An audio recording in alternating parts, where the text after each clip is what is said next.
You are the only person in your tribe who knows which leaf stops bleeding. The only one who knows that this fever will break by morning and that one will not. You learned it the way it has always been learned, by watching, by making mistakes on people you loved, by memory alone. There is no book. There has never been a book. Everything your group knows about staying alive when the body breaks lives in one place, behind your eyes. And then one morning, you don't wake up. No warning, no successor ready, no page anyone can turn to. The knowledge that kept 20 or 30 people alive simply stops existing, in the same instant that you do. So how does a group of people survive when the single most important thing they own isn't food, or fire, or weapons, but a body of knowledge stored in exactly one skull, and that skull can die on any ordinary Tuesday like anyone else's? Today, when your child spikes a fever at 2 a.m., you have options. A phone, a search bar, an urgent care clinic 10 minutes away. Redundancy is so total you don't even notice it as a luxury. For nearly all of human history, none of that existed. Medical knowledge wasn't written, backed up, or distributed. It was oral, and it was concentrated. Anthropologists studying surviving hunter-gatherer groups have found that specialized ecological and medical knowledge, which plants treat which wound, which berries kill you, how to stop internal bleeding, is often held disproportionately by a small number of older individuals. Which means the actuarial reality of prehistoric life was brutal. Every time an elder healer died before finishing the handoff, entire categories of survival knowledge could vanish with them, permanently, from a group that might never rediscover it in time to save the next person who needed it. This wasn't a rare tragedy. Across a lifespan of 30 or 40 years, it was closer to a certainty. And yet we're here, which means somehow, again and again, across tens of thousands of years, that handoff kept happening just often enough. The evidence that ancient healers existed, and that they were taken seriously, starts underground. In 2022, a team led by archaeologist Tim Maloney published a discovery from Liang Tebo Cave in Borneo that rewrote the timeline of medicine itself. A skeleton, roughly 31,000 years old, was missing the lower third of its left leg, not lost in an accident, not gnawed off by a predator after death. The bone showed a clean, healed amputation, performed while the person was alive, as a child. And the person didn't die from it. The bone had remodeled. They lived for years afterward, walking on a stump, in a community that fed them, protected them, and kept the wound clean enough that infection, the thing that should have killed them within days, never did. Someone in that group knew anatomy well enough to know where to cut. Someone knew how to manage bleeding, how to prevent infection with what was probably an antiseptic plant paste, possibly how to dull the pain enough that a child could survive the procedure at all. That is not luck. That is applied, transmitted, specialist knowledge 31,000 years before the word surgeon existed. Sometimes the evidence isn't a body, it's a burial.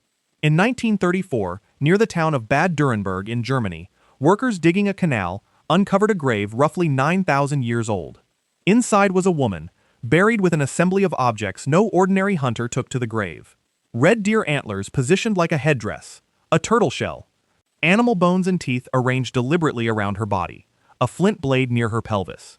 Archaeologists who studied the site concluded she likely held a specific, recognized role, something close to what we'd now call a healer or a shaman, someone whose knowledge and practice were valuable enough that her community marked her death differently than they marked everyone else's. In 2019, researchers reconstructed her face from the skull, and the image went out to millions of people who had never thought about the fact that this profession, this specific social contract where one person is trusted to hold everyone else's survival knowledge, is at least 9,000 years old. The role existed before agriculture, before cities, before writing. It existed almost as soon as there were enough people to need it. Not every piece of evidence is clean, and the honest version of this story includes the ones that aren't. In the 1960s, archaeologist Ralph Selecki excavated Shanidar Cave in Iraq and found a Neanderthal burial, Shanidar IV, surrounded by dense clusters of pollen from plants that included yarrow and other species still used medicinally today. For years, it was presented as proof of funerary medicine, a healer's grave marked with intentional flowers. Later researchers pushed back hard, pointing out that a burrowing rodent common to the region, the Persian jerd, stores exactly this kind of plant material underground and could have contaminated the site long after burial. The debate is still not fully settled. It's worth knowing that not because it weakens the larger picture, but because it strengthens it. The Borneo amputee and the Bad Dürrenberg burial don't need the flower grave to be true. They stand on their own, Real evidence doesn't need to borrow credibility from evidence that's still in dispute, and a story that includes its own uncertainty is one you can actually trust. Even the healers themselves carried the proof on their bodies. In 1991, hikers in the Ötztal Alps found a man frozen in ice for roughly 5,300 years, now known as Ötzi. In his pouch were 2 pieces of a bracket fungus called Piptoporus betulinus, birch polypore, threaded onto a leather strip. It has measurable antibacterial and antiparasitic properties, and Ötzi, it turned out, was carrying a heavy load of whipworm eggs in his gut. He wasn't holding decoration, he was holding medicine, chosen for a condition he likely knew he had, more than 3,000 years before Hippocrates was born.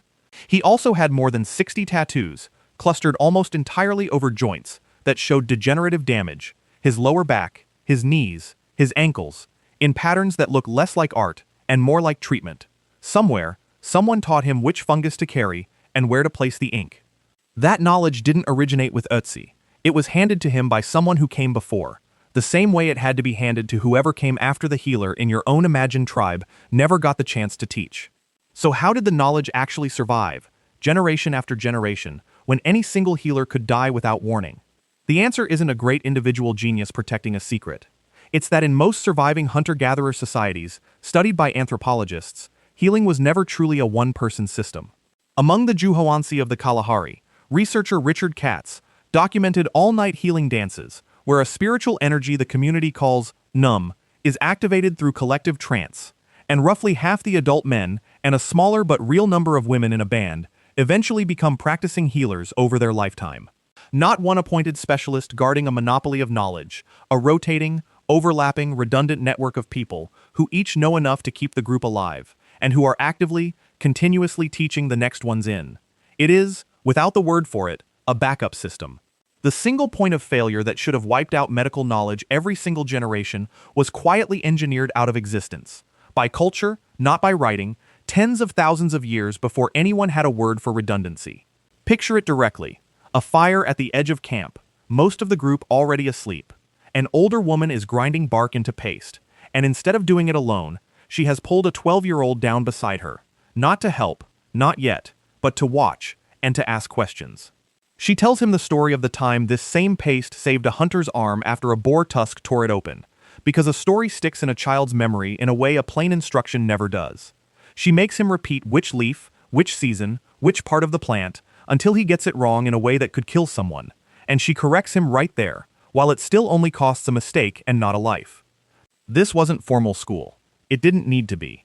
It only needed to happen often enough, at enough fires, with enough children, that when any one teacher's turn came to die, at least one student already knew enough to keep going.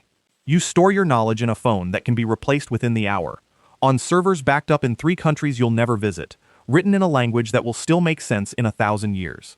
Your ancestors had none of that safety net, so they built a different one, out of people instead of hardware, and it worked for 300,000 years without a single format ever going obsolete.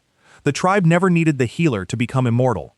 They needed the knowledge to outlive any one of them, and the only technology capable of doing that, before writing, before storage, before backup, was another human being who had been sat down at the right fire, at the right age, and taught on purpose. Their knowledge didn't survive because someone wrote it down. It survived because it was never allowed to live in only one place.